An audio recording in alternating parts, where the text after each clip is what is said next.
sisters, taken in 1959. I looked and I thought, gosh, does anyone watch Call the Midwife? And I was like, oh my goodness, we look like the kids in Call the Midwife. But yes. Now, on the left, with the cheeky grin, or yes, over there, that's Joe. And that's Claire, with the cheeky grin. And that, ever happy to have her photo taken, is me. Oh dear. Joe and Claire are 14 months apart in that photo. Well, they were always 14 months apart, not just in that photo. And I came 2 years afterwards, and I was the baby, the hanger-on. I was the goody two-shoes who didn't want to run away down to the creek. I was the one who didn't want to smoke and hide behind the bike shed. I was the one who grew tall and geeky and nerdy and flat-chested, and they were the ones that grew curves and boobs that made an entrance, and I lagged behind. And when we were little, they persuaded me that I was adopted. They're both blonde, and I was brunette, and the logical brain that I have was, concluded that obviously I was therefore adopted because the milkman had brown hair. It didn't even occur to me that both my parents had dark hair, and technically they should be adopted. Not that there is anything wrong to me with being adopted, but it was just their way of saying, you're not part of this. And so often I didn't feel part of their world. But I longed to. It was exciting. They had a connection that I wanted to be part of. And I always felt like a bit of an outsider. I remember when our parents divorced. I was 14, 15, and then my dad remarried when I was 16. And Joe would have been 18, and Claire would have been 19. And I remember we all went to the pub afterwards, because yes, in England at 16 you can go to the pub, and we're sitting around, the three of us, and we just said, look, we are a team, the three of us, we're going to be here for each other always, we are the three Ford sisters and we're together. And we said, yes! And then they went off to a party together and left me together on my own.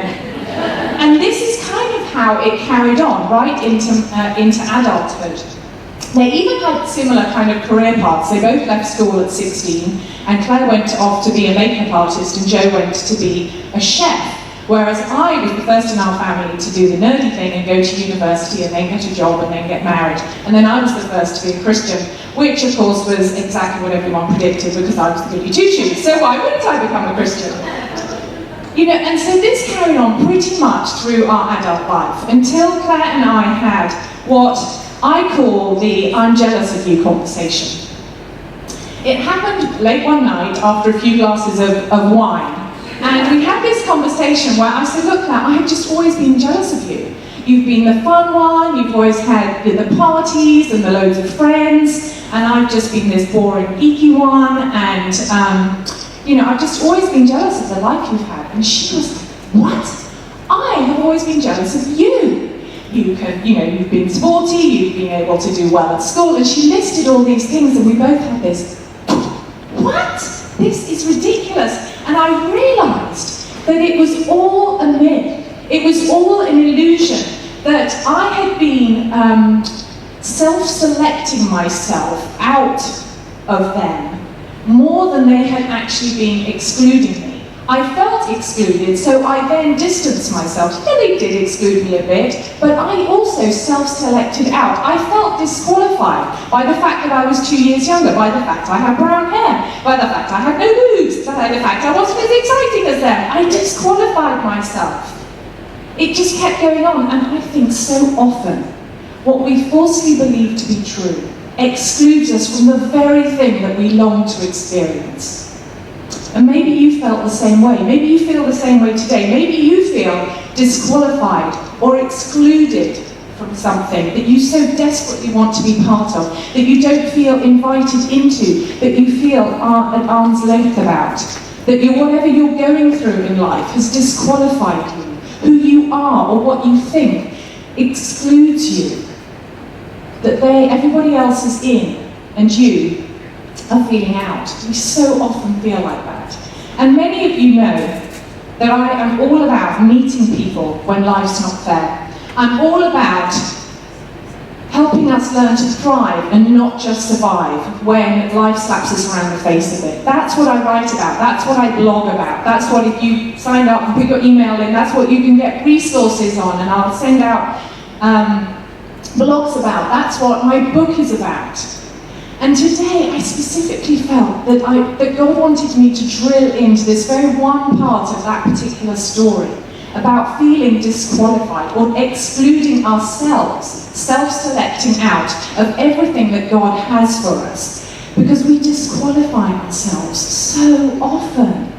And this morning isn't a Bible study, it's not some biblical exegesis on this, and thank the Lord, because nobody's got the brain power for that on a Saturday morning. But what it is it's diving in and looking at the biblical promises, the biblical truths about what we can do when life slaps us around the face of it. Because sometimes life stinks worse than a tuna sandwich on a hot sunny day. I mean, it's just not nice. And what I've realised is that it's not just at parties, or it's not just with my sisters, that I feel like I'm missing out, where I feel like I'm self-selecting out as well, where I feel disqualified. Because I look around, and I think we see two groups of people. There's other people, and I look at their lives, and they all look happy and skippy and healthy and wealthy, and I see their Instagram feeds that everyone's smiling and they're on the beach and they're wiggling their toes, because everyone does the toes in the sand picture on Instagram, don't they? Or if they post pictures of their children, they're skipping through the forest or reading books in tree houses, and and so everybody else has a great life. And then I look at myself, and maybe a few of the people I know who've allowed me into their story, who've allowed me to see the tougher things. And I think, okay, these are the people who are having a rough time. These are the people whose babies are sick, who've been diagnosed with something, who are dealing with hurt and shame. So it's this kind of these two groups, and we separate ourselves. And then I look at the Bible and I think, well, yeah, that kind of makes sense, because Jesus said he came to give us abundant life, life in all its fullness. And so we think, well, that's that group over here. And I'm in the group where he said you're also going to have storms and trouble. So I'm over here, I'm in this group. I can't get to that group because of what's happening over here. And so we're left in this group saying, well, one day, when I get married, when I get pregnant, when I get that job, when I get over this, when I lose the weight, whatever it is, then I'll be able to come over here. And because of what we believe about this, we self-select out. We believe stuff about this, and we put ourselves in this group. And so today, what I want us to dive into is, are they meant to be two separate groups? What if I got that wrong? What if there aren't meant to be two separate groups? What if we're not meant to self-select out?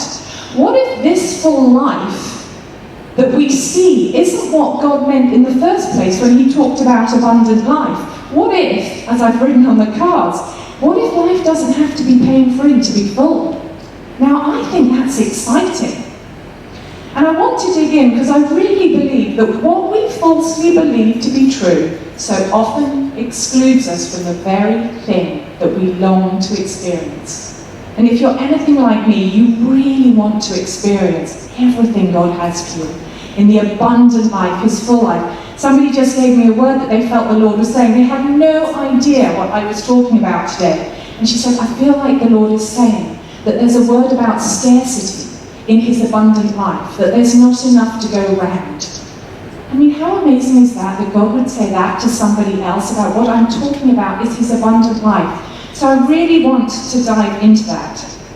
Because like I said, it wasn't just with my sisters that I self-selected out, and I had these wonky beliefs. Because then I got cancer. For those of you that don't know my story, my mum died of cancer, of lung cancer, and then Joe, there, oh, I never showed the second picture. Dang it, I forgot. Can we show this other picture? There, look at that. Oh my Lord. So there's Joe in the middle, Claire, with this is the 80s, guys. Yeah. Love that hair. And that's me. So they would have been like 15, 16, and I was the dorky 13-year-old. And you can see why everyone thought they were twins, all that kind of stuff. So I self-selected out. Sorry, I missed that, never mind. But anyway, so my mum got cancer, got lung cancer, and unfortunately passed away in 2004. And then in late 2010, Jo, in the middle, also got cancer, lung cancer, and she passed away New Year's Eve 2011, just before the clock struck to go into 2012. And then mid-February 2012, I was diagnosed. Now, Jo and Mum both had lung cancer. Mine wasn't lung cancer, mine was rectal. I'm only just getting able to kind of say that into a mic, but you know, we've all got elbows and knees, we've all got rectums, and they found a tumour the size of a double stuffed Oreo stuffed where the sun doesn't shine. And so that was my journey. And I was immediately put into chemo and radiation and all that jazz. And what it kind of reinforced this image of the two separate groups, because I had come out of one group and I was in the other. I was feeling the storms. I was having chemo and radiation and the nausea and the fear. Was I going to leave my children motherless? All this was going on. And my old life and everybody else's life was over there. And so I believed that my cancer was disqualifying me from the life that I wanted to lead, the full life and the abundant life that God had for me. I'll have to wait for it until this is over. And then I can go back to it. Then I can experience it again. And when you're diagnosed with cancer, immediately that they say you have cancer, they call you a cancer survivor. It's not. I always thought cancer survivors were people that had cancer, had cancer, you know, that were cured or in remission. But no, the moment you're diagnosed, you're called a survivor. And so I was like, yes, I am a survivor. I'm going to survive. I'm going to fight this. And I felt strong and empowered. But as time went on, and you know, I went through the chemo, I went through the radiation, I went through surgery. I had a poop bag, you know, an ostomy where I could walk, talk, and poop and do the washing up all at the same time, and which was great. I mean, it was an amazing medical invention, and it allowed me to heal on those things. But you know, they're messy, they leak. In Target, it's not pretty. So, you know, it was difficult. And as time went on, and the radiation and the chemo, and it all accumulated, I felt like that was all I was doing. All I was doing was surviving. I was merely surviving in a life that I had not signed up for and was not fair. And I kind of got to the end of myself, and I felt trapped, and I felt disqualified from everything that God had for everybody else except me. And maybe you resonate with that feeling this morning. Maybe you've come here feeling trapped in a life that you didn't order, thank you very much. Because I think we all feel that way, and life has slung some stuff at you, and if it has, I am so sorry, because it really stinks. But then a few things started to happen. The first thing was, having kind of said, I don't want to join any cancer groups, I'm not a kind of group therapy, kumbaya kind of person, I was going to do this on my own. I finally joined a cancer support group, it's online on Facebook, called Colon Town. Isn't that great? So people with colorectal cancer. And I joined this group, and I met people on there who were calling themselves cancer thrivers. And I was like, ooh, I like that. I want that. I want what they have. I don't know what it is, but they have something I don't have. It sounded richer, it sounded stronger, it sounded like they were living life to the full despite everything. And so I was like, oh, I really want that. And so it made me think again, what if these two groups aren't meant to be separate? Is the idea of what an abundant life looks like, have they got it wrong?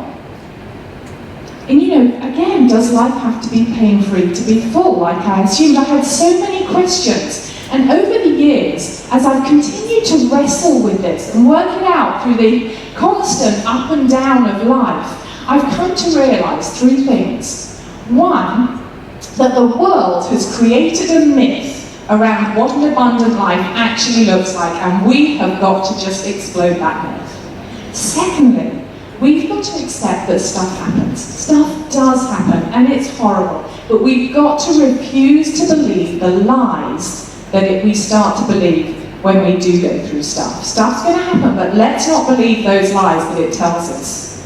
And thirdly, can we lean in to the journey that's often really hard and accept what God has for us, accept His invitation to this real and abundant life right where we are. So those are the three things I just want to look at today. And the first is this myth of the abundant life, or as I like to call it, the full life fallacy. Has anyone watched Mythbusters? Does anyone like that show? Oh yeah, I love that show. So if you don't know it, it's a show where they take an urban myth, something, a well-believed belief, that came out wrong, but you know, something that we all assume to be true, and they look at where the myth came from, and then they test it out. And there's one, and they're all in there, these guys are like, yeah, let's test this out. And the one that I love is where they test out what we all believe to be true, because we see it in movies the whole time, when can a car explode if it's shot at with a handgun?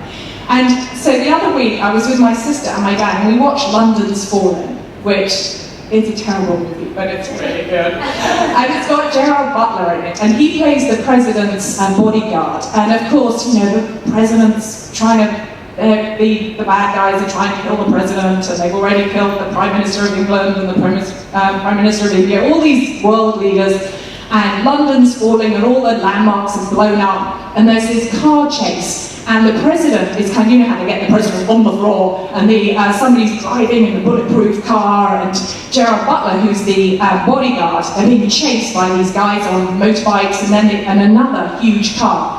And he does that thing where he's in the back seat, and he wraps his hand around the seatbelt, wraps it around the headrest, opens the door, leans out, and goes like this, the car behind it goes, it spontaneously explodes in flames, flips and lands on top of another car. And so that is what they are going to test out in this Mythbusters, and they say, do all these things and these tests, and they shoot guns at cars and see whether they'll explode. And I absolutely love that show. And I think in the same way, we believe a myth about the abundant life. We believe that it's perfect and happy and skippy and wealthy and healthy and pain-free, because that's what we see, isn't it? We see it in commercials, we see it in magazines, we see it on Instagram and on Facebook. And like I said, we just see these pictures of these curated homes with children in neutral colours, and they're all kind of living wonderful lives. And you know, I think if we live in a glossy culture, and we see it as glossy, and we think that if it looks glossy, it must be glossy. What we see becomes our reality, and our reality becomes the belief system that we then assume that is what God has for us. You know, it's a scandal when we see Jennifer Aniston without makeup on. It's like, oh, she's got bags under her eyes. And I'm like, have you seen your face in the morning? You know, we believe it to be glossy because it looks glossy. And no one posts a picture saying, this is me, up at night, pacing the floor, wondering if I'm going to miscarry this baby like I did the last one. Nobody posts a picture saying, this is me and my teenager, who I found sneaking out doing drugs. Nobody posts a picture saying, oh, this is my cute new purse, and in the bottom is a little orange pill pot for my pills for anxiety for when life just gets too much. Nobody posts a selfie with the words ashamed, depressed, lonely on their forehead, abused, unlovable. We just don't do that, do we?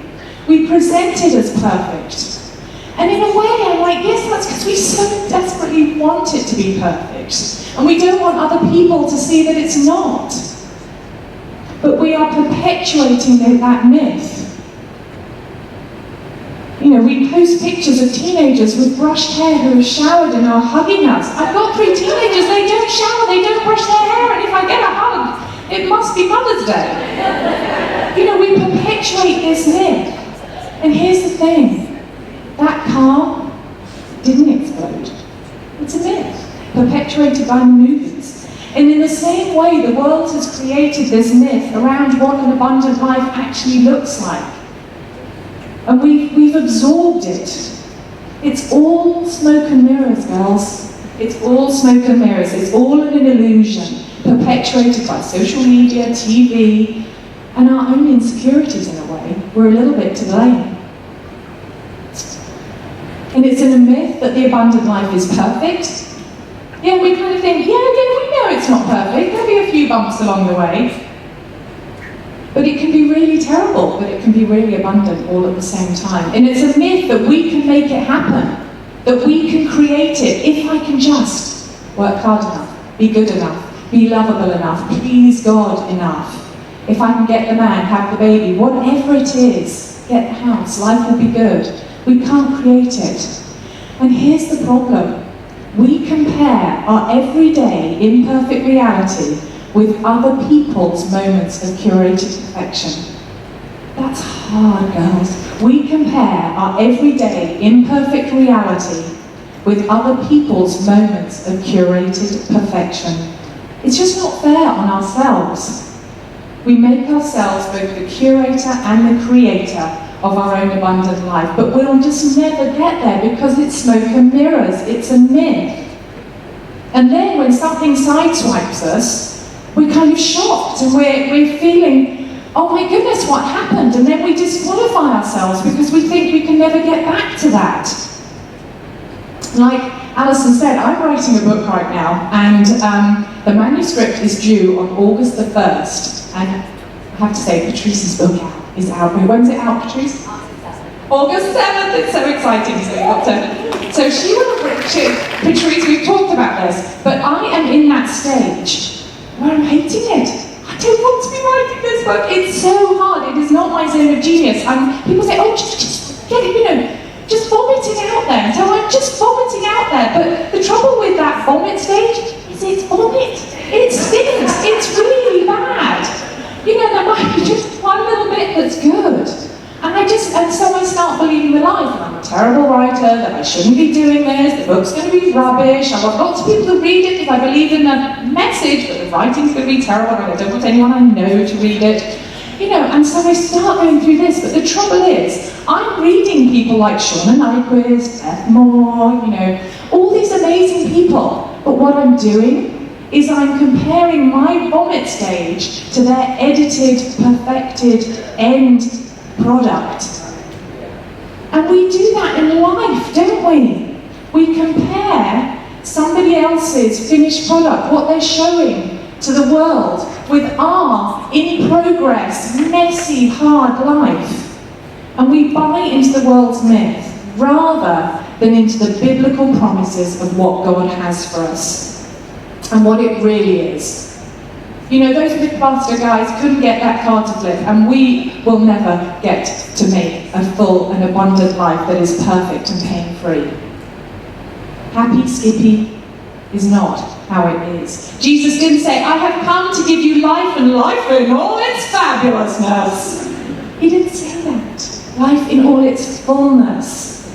And the key to exploding that myth is realizing what Jesus meant when he said abundant life. What did he mean when he said life in all its fullness? He was talking about something deep and something rich. He was talking about connection and friendship and intimacy and peace and joy and even laughter in the hard stuff. He was talking about something so deep, not the shallow trimmings. And he came to give it to us. He didn't come to watch us make it. He didn't come to help us as we did it. It's a gift that we can receive. So ladies, let's just explode that myth. That myth is just smoke and mirrors. And when we see it like this, we're like, oh, so I'm not disqualified after all. And that's exciting. So what do we replace it with? Once we know that this is a myth, what are we going to replace it with? Well, first I think we need to accept that stuff happens. Have any of you been paintballing? Paintballers? Yeah, I went a few years ago, and we were in the deepest, darkest South Carolina somewhere. None of this kind of paintball zone where they put up the barriers. So we were in the middle of nowhere on somebody's land, and we were in this forest with some friends, and there was a couple of people on each team. I was like, this is going to be really fun. I love nothing more than kind of running through the forest and having a good time outside. I thought, I've never shot a gun before, and I had this thing with these little paintballs in it. And you have to kind of hit someone with a paintball, and it splats on you, and that kills you. And I was like, well, it might hurt a bit, but that's absolutely fine. And so we're in the forest, and I'm doing the whole movie thing. Like this. And suddenly, it's silent. And I'm like, where is everybody? And I'm like, oh no. And suddenly I hear, and this paint pellet hits me, or hits the tree behind me. So I crouch and where is it? And suddenly, I don't know where everyone came from or how I could see them, but suddenly I'm kind of surrounded with it. I'm like, and I'm like, splat, splat, splat. And it really hurt. I'm like, oh, it really, especially at close range. And I was like, wow. But I felt trapped, and all these paint pellets were coming at me. And I just thought, you know what? Life can be like that. We can be, expecting to have a pretty good life, maybe a few knocks and bruises, but then suddenly we're trapped behind a tree and life is just pelting us with stuff. And we feel trapped. And it hurts, and it puts us in this place where we feel battered and we feel bruised. And I left that paintball game. I'm not a good loser. And I'm leaving going, well, what did I do wrong? What did I do wrong? What wasn't I good enough at? Maybe I didn't know the rules. Maybe everybody was better than me. I had all this stuff going through my head. And I felt the same way when cancer had me hiding behind a tree, being pelted with chemo and radiation and surgery. What have I done wrong? Did I not know the rules? Was God angry with me? Had he left me? Maybe it's with people who are more holy than me. Maybe with people who, don't do some of the stuff I do behind closed door. Or maybe someone he loves more than me. Where is he? And unfortunately, guys, none of us get to skip the tough stuff in life. None of us. Jesus said there'd be storms and troubles. And unfortunately, none of us gets a pass, whether it's paintball or life. And here's the thing that we've got to get our heads around. That painful things happen, we can be left shattered and hiding, but 99.9% of the time, it's not our fault. It's not your fault. It's not your fault. You did nothing to deserve it. We need to wrap our heads around this truth. Stuff happens, and I'm saying stuff because it's being recorded, but really tough stuff happens. Because we live in a broken world and we have an enemy. God's not angry with you. He's not punishing you. He hasn't left you for someone more deserving who sings and more loudly in church, who goes to Bible study more than you. He doesn't look down on you. He hasn't looked down on you and goes, girl, smite. He hasn't done that. He doesn't have a smite button. He hasn't left you. These are just all the false beliefs that we get in our head when tough stuff happens. And it starts to exclude us. Again, these beliefs will exclude us from the abundant life that he has for us. This is just a small example, but this week for me has been a bit of a train wreck. Nothing major has happened. I wrote this talk, and then how it says, would you like to say? Break hard. I pressed no. Oh my goodness, so first there was that. Thankfully I had printed it out and had to type it all out again. Then I spent way too much money on my own Mother's Day gift, which is to take us all to the theatre. And the tickets arrived, and I had booked for tomorrow night, and the ticket said Friday night. I had booked the wrong night, so then I had to go through all the stuff. And it was just another thing. I almost missed Emma's lacrosse game because I hadn't left enough time and there was traffic. It's not major stuff, but it's just there's another thing, I just can't get. Then I had stomach issues. When you have rectal cancer, you kind of have issues. It's a funny thing. I have a little keyboard, a Bluetooth keyboard for my laptop, and my study I've set up in our guest room, and it's got a little ensuite button. I have found that I can type from the loo. Exciting. I probably should have said that, but anyway. So this is the kind of week that I was having. And I've been dealing with stroppy teenagers, I've been dealing with premenstrual teenagers, I've been dealing with dogs with high inclusivity needs who won't leave me alone. And we've been walking through some really tough stuff with some dear friends. Stuff that just breaks my heart. And then to top it all off, of course, Al and I have a huge argument, of course, of which I was right. But You know, it's just been one of those weeks, and stuff happens. Poop hits the fan on a regular basis. And as some of my friends said, you know, when poop hits the fan, it lands in my tray. And I'm like, yes, that has been my week. Stuff happens, guys. You know, when that guy dumps you, probably by text, or worse, he never shows up, or we can't get pregnant, or we miscarry, or, you know, our dreams aren't happening the way we thought they were going to happen, or we get diagnosed, or our children are difficult, or our, you know, we have aging parents whose dementia is getting worse. You know, the list goes on, but when these things are happening, it's not because God is angry with you. You've done nothing to deserve it. Stuff happens, but he's not angry, and we've got to get rid of those lies. We live in a broken world with an enemy that would love nothing more than for us to believe those lies. He wants us to think it's our fault. He'd love for us to think that God's angry and isn't there for us in the tough stuff. But it's just not true. And you know that phrase, hell hath no fury like a woman scorned? Well, the devil is scorning us, girls. We need to get angry. We have been scorned in these lies.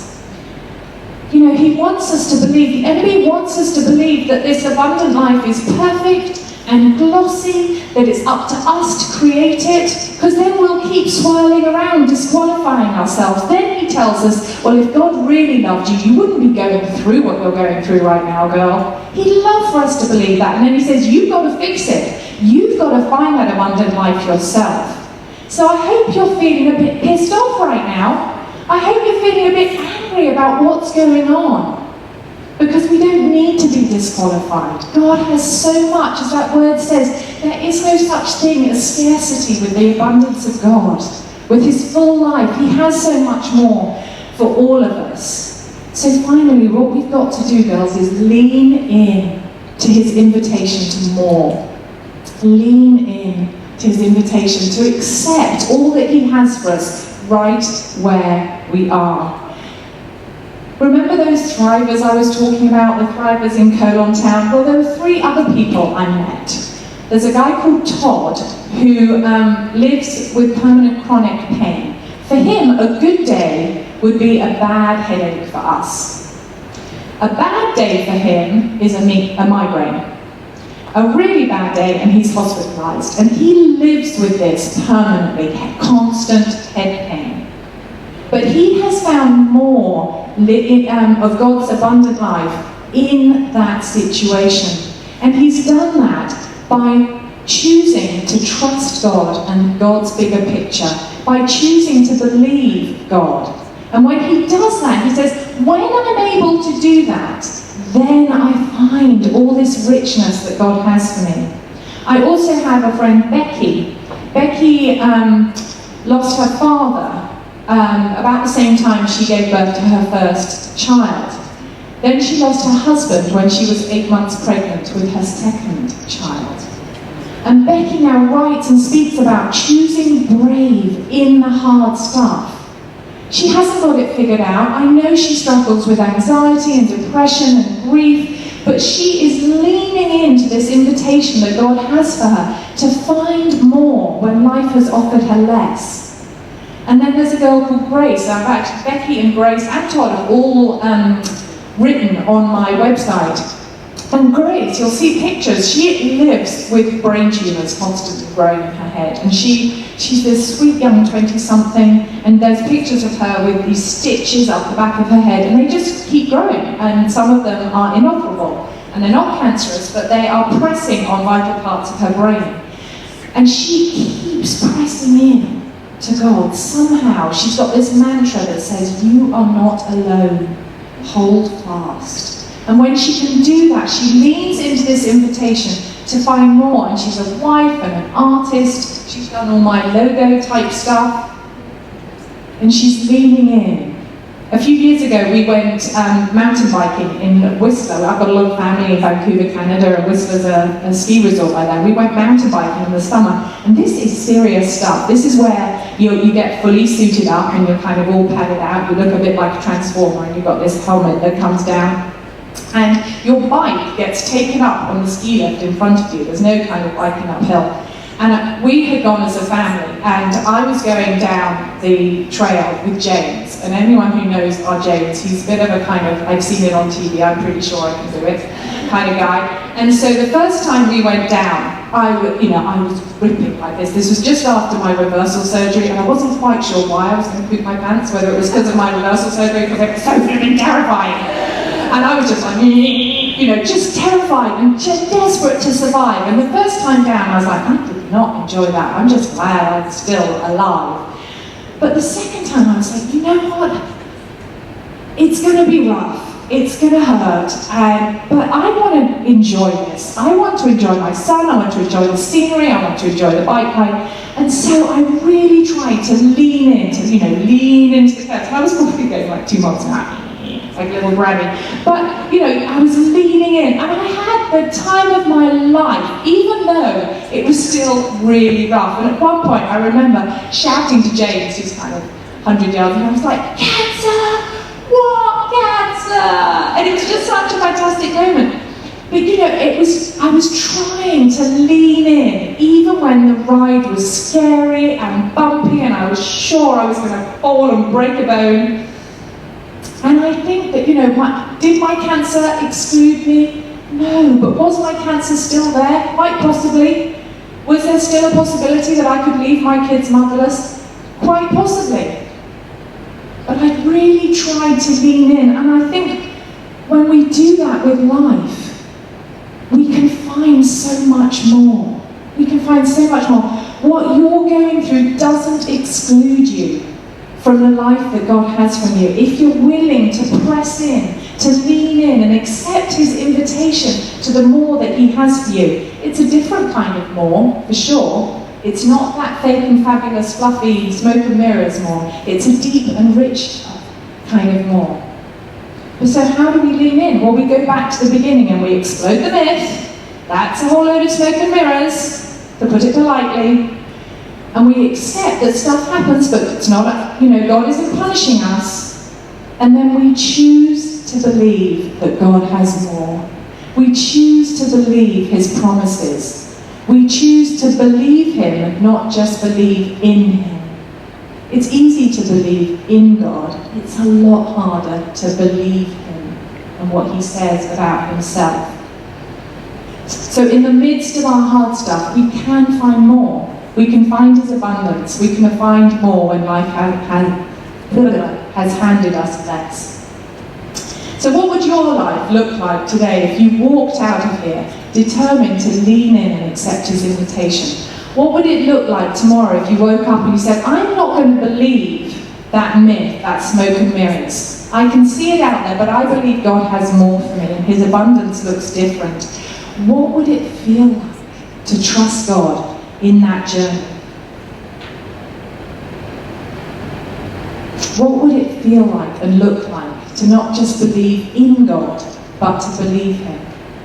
And what I want to do now is to take a moment to actually do that. For those of you that come to CityChurch, we're all about not just talking about God, but meeting Him. Because wouldn't it be good if instead of leaving here going, that was good, I really must do that, I really must do that. But how about if we opened ourselves up to God right now?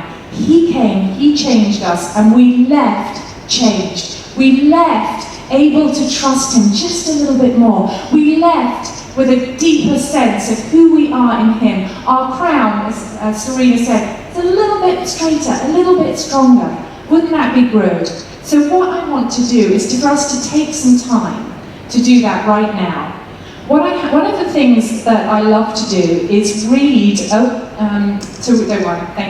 is to read a love letter that I have from God to you, to each one of us. Some of you might have heard this before, and if you've signed up on the little sheet, I'll send it to you, and I've got an audio version, and I've got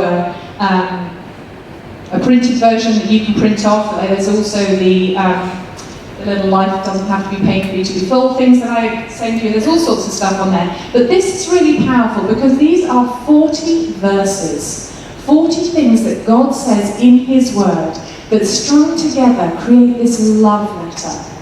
And it helps us just rest in who we are in him and how bonkers he is about us and how much he loves us and how much he's there for us. So I'm going to take some time to just read that over you, and then I'm going to say a prayer that you can make your own. And then we're just going to take some time to have a little bit more worship, and I'm going to ask you to stand, and we'll just invite the Lord to come, and we can let him minister. So if you want to just, can I invite you to just close your eyes, just as a way of not being distracted. Everybody is just kind of worried about themselves, so don't worry about people looking at you. And I'm going to pray a short prayer and pray this and say this over to you.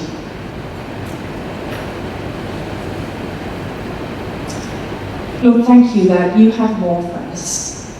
And Lord, as I pray these words over these women, Lord, I pray that you would open their hearts, where their hearts are scarred and hurting. Lord, I pray that in tenderness and love, you open their hearts and minds to these truths about who you are and who they are to you. So we pray this in your name. My dear sweet child, you may not know me, but I know everything about you. I know when you sit down and when you rise up. I'm familiar with all your ways. Even the very hairs on your head are numbered, for you were made in my image. In me you live and move and have your being, for you are my offspring. I knew you even before you were conceived. I chose you when I planned creation. You were not a mistake, for all your days are written in my book. You are fearfully and wonderfully made. I knit you together in your mother's womb and brought you forth on the day when you were born. I'm not distant or angry, but am the complete expression of love. And it's my desire to lavish my love on you simply because you are my child and I am your father. I offer you more than your earthly father ever could. Every good gift that you received comes from my hand, for I am your provider and I meet all your needs. My plan for your future has always been filled with hope, because I love you with an everlasting love. My thoughts toward you are countless as the sand on the seashore, and I rejoice over you with singing. I'll never stop doing good to you, and I want to show you great and marvelous things.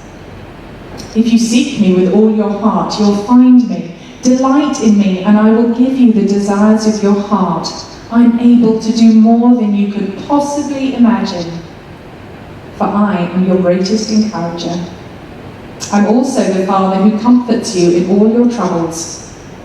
When you're broken-hearted, I'm close to you. As a shepherd carries a lamb, I have carried you close to my heart. One day, I'll wipe away every tear from your eyes and will take away all the pain you have suffered on earth. I am your Father, and I love you even as I love my Son, Jesus. For in Jesus, my love for you is revealed. He's the exact representation of my being. He came to demonstrate that I'm not counting your sins. His death is the ultimate expression of my love for you. I gave up everything I loved, that I might gain your love. If you receive the gift of my Son Jesus, you receive me, and nothing will ever separate you from my love again. Come home, and I'll throw the biggest party heaven has ever seen. I have always been the Father, and will always be the Father. My question is, will you be my child? I'm waiting for you. And here's a prayer you can make your own. Dear Lord, thank you that you love me. Thank you for giving us this abundant life, for sending your Son so I might be able to live life to the full. Lord, I'm sorry I've believed the myth that a full life is perfect. Help me explode that myth. Help me lean into your invitation for the abundance you have for me in the midst of all I'm going through. Help me let you in. Thank you for loving me, never leaving me, for the promises of your peace and your comfort and your joy. Lord, show me the richer, deeper, more joy-filled life that you have for me. Thank you for loving me.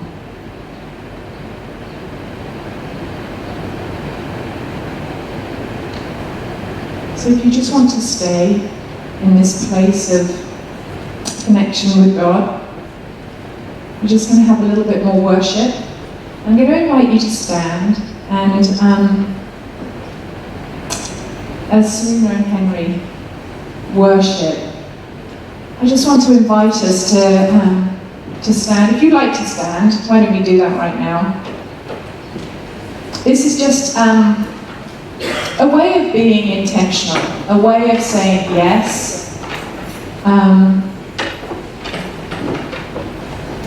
And if you'd just like to close your eyes, maybe put your hand out as if you're receiving a gift. Do make space if you'd like to. There's plenty of space at the back and at the sides and down the front here. This is time for you, between you and God.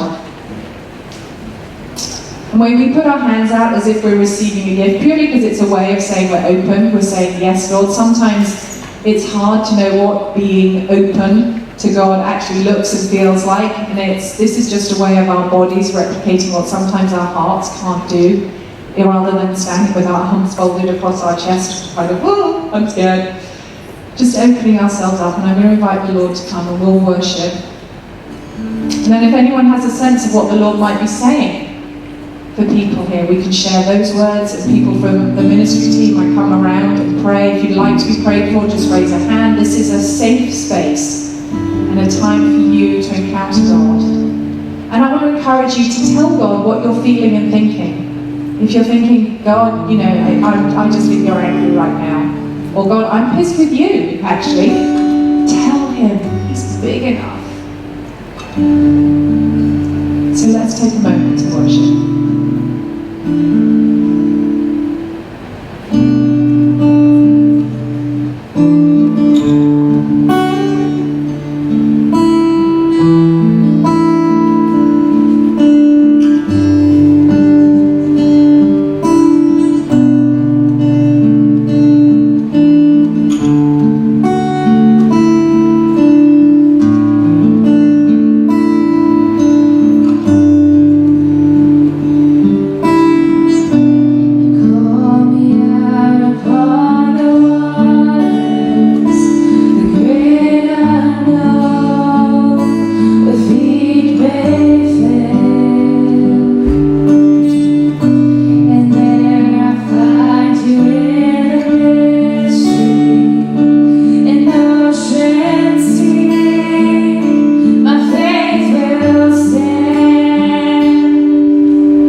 invite you to lean in.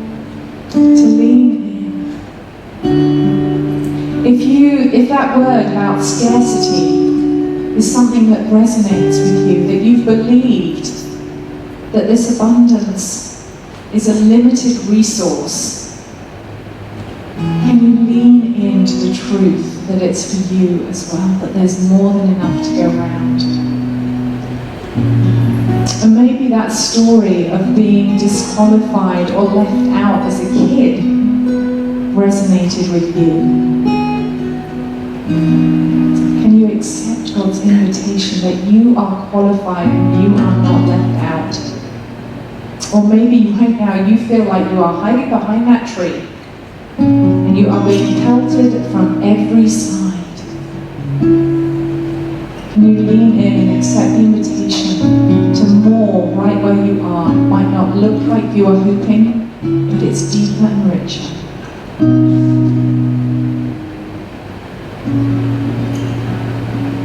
So as the guys just play quietly, I just want us to rest in this presence. To rest in this place. If you'd like to be prayed for, just raise your hand.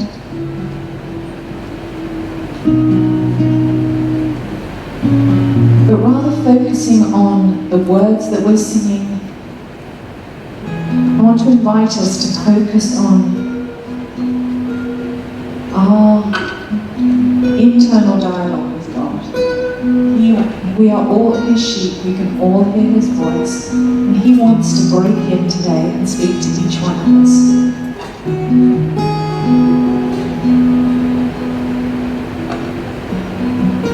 So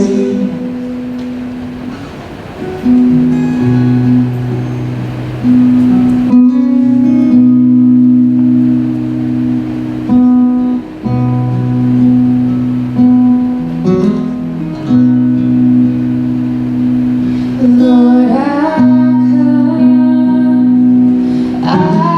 come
bring you more.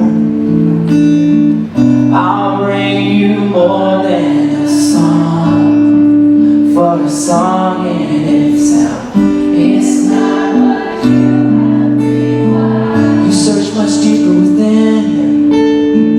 You search much deeper within. Oh, through the way things appear, you're looking into my eyes.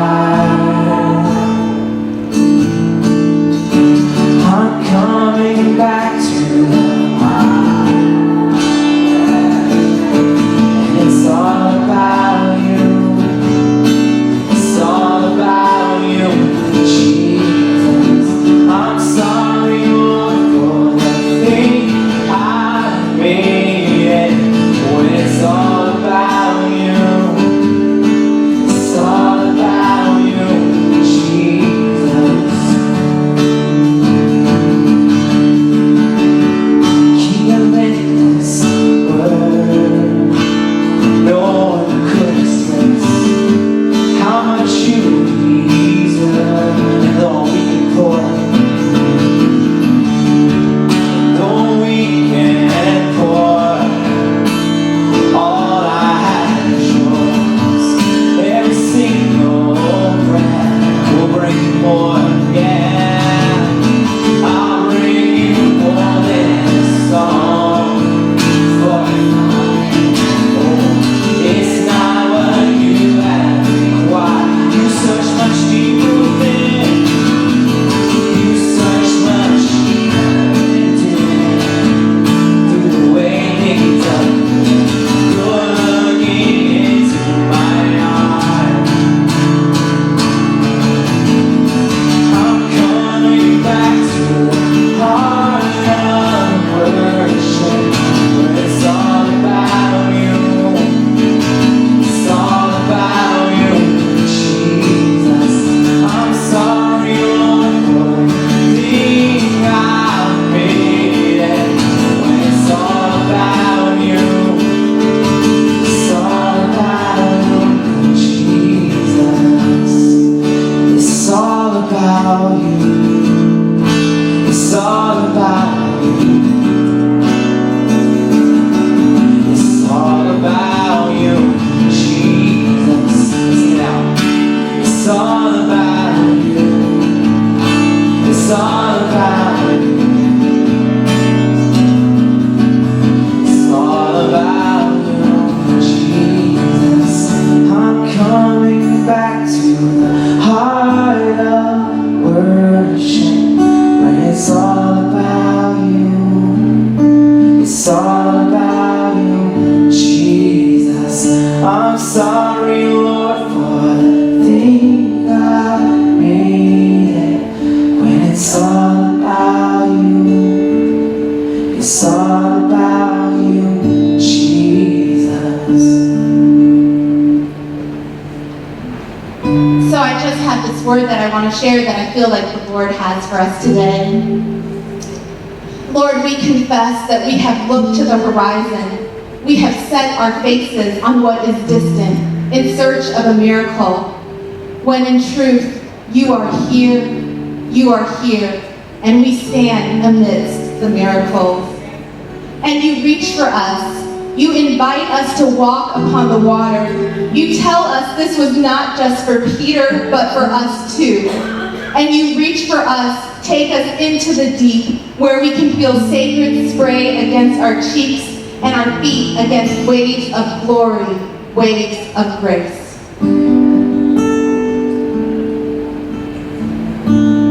And if anyone is still waiting to be prayed for, if you guys just want to raise your hand, we want to make sure no one is missed. And we'll just continue worshiping.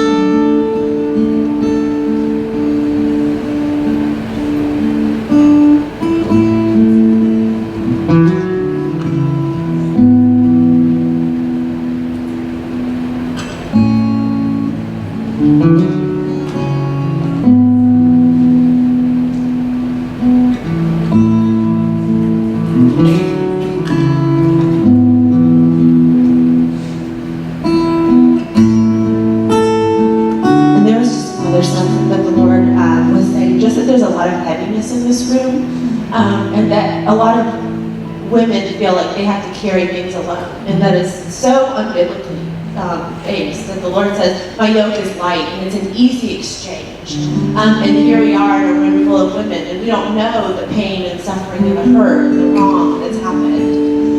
But we press into community as well, and when we stand shoulder to shoulder, burdens become lighter. Things get easier because you find yourself in community with people to love on and encourage and to pray for you. So it's another invitation to press into the Lord. We press into this community of sisters, of moms, and of friends, and of all of the above.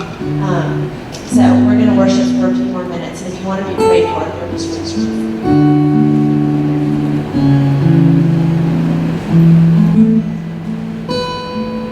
Oh Lord,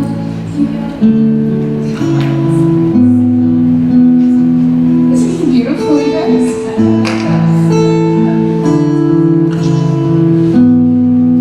I think the Lord has such a tenderness when it comes to his daughters. To Allison's point, when we feel like we have to carry it all alone, or we're not super mom or super wife or super single person. That, somehow we're not enough, or like we've missed the mark. But I think to your point, the Lord just wants to sit with you and just wants to dwell. And he just loves. He just wants to know that you're beautiful, that you're everything. There's nothing wrong about you. Everything that you are, your weaknesses and your strengths are purposed. That he put those for a reason. So what you may think is too big for somebody is actually perfect for somebody else. What you think is not enough for someone is just enough. So I'm going to try not to cry anymore. I won't finish the worship. But just really lean into that, as Alice was saying. The Lord loves you.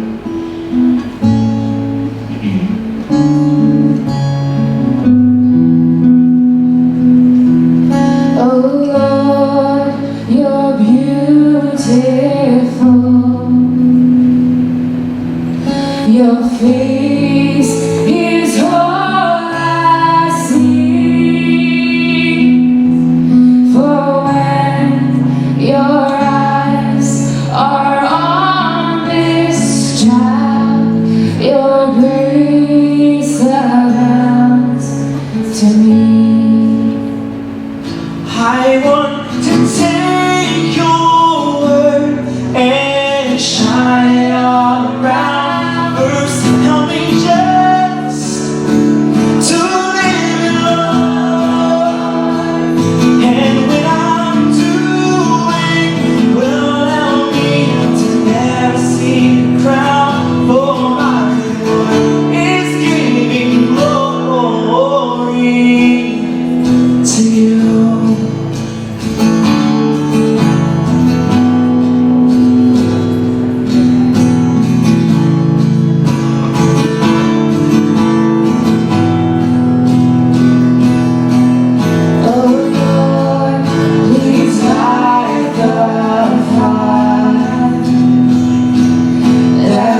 draw things to a close, Deb had just a sense, yeah, come on up. It's not holy ground, it's all holy ground. Just wanted to encourage people.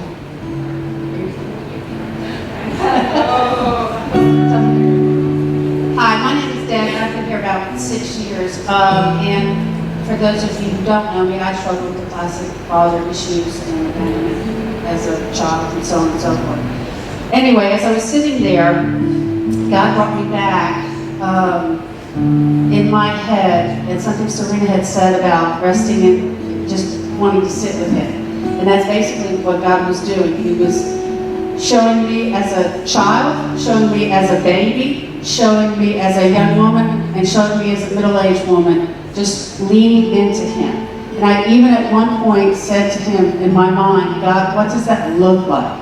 And He reminded me of a friend who I spent Easter with, and I happened to catch a glimpse of her leaning into her father at one point and just talking with him. And I don't think I'm the only person in this room that battles with those types of feelings.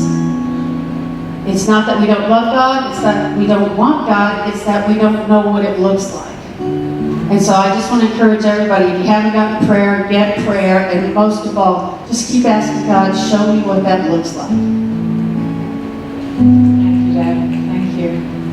So we can carry on in this space, but I know some of you need to move on. So I'm just going to close us in prayer.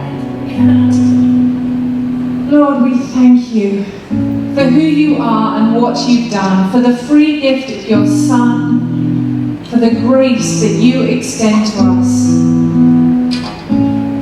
Lord, you came to give us life and life in all its fullness, and we're sorry for the way we walked that, tried to make it into something perfect. Lord, help us lean in to the richness and fullness of what you have right where we are. And Lord, where we're hurting, Lord, we pray that you would move in power, that you would heal the sick, cast out demons, that you would comfort, bring peace and joy and laughter. Lord, when we go into our days, stronger in you, leaning more on your truths, and not just believing in you, but believing you. In Jesus' name, amen.